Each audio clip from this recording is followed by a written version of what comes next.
अखानाय सिमाङाव नुयो आं दाबो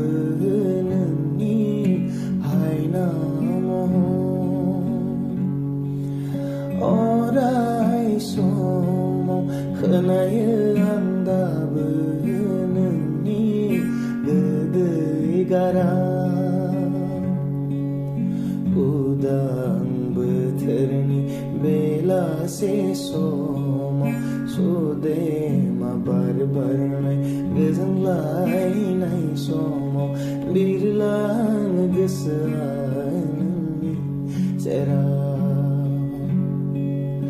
आं खोनायो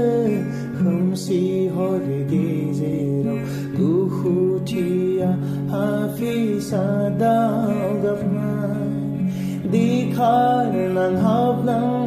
हां सुरहाब मानिबा देंखो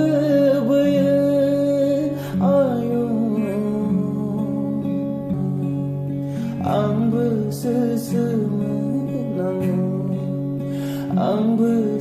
सोमोनाङो